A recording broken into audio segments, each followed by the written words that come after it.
the implications for the 2014 QDR, to bring this around to make sure that we touch on the QDR, since that's the in the title of the session, is really to look at, from my perspective, to look at three priorities within the context of these enterprise environments that DoD is trying to create.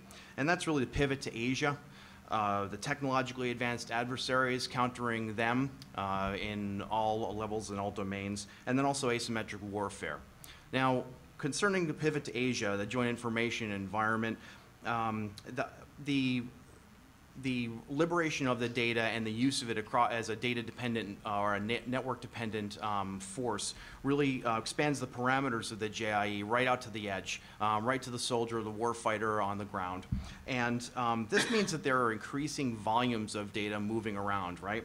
So essentially a cohesive joint environment is creating a big data environment. So DoD is going from a stovepipe environment to what can be called a big data environment, just fundamentally speaking. Then the next point would be technologically advanced adversaries. So within this context of liberated data and of using the network to fight, the need for greater automation is going to be there in order to provide rapid response. We've heard a number of times from a number of speakers that we need people, right? We need trained people, we need analysts to be able to see the picture of what's happening, and that's true.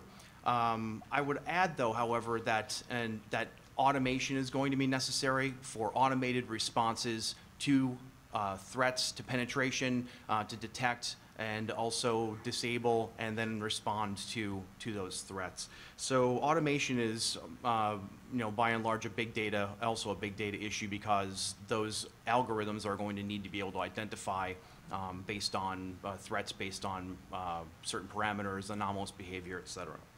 And then the third piece I would add to that is, we've heard a lot about this, is asymmetrical warfare.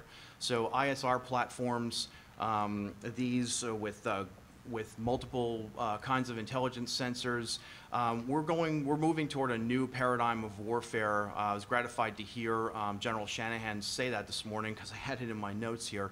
So it makes me realize that I'm on the right track, at least in my understanding. So moving to a greater use of autonomous, semi-autonomous, and even robotic systems.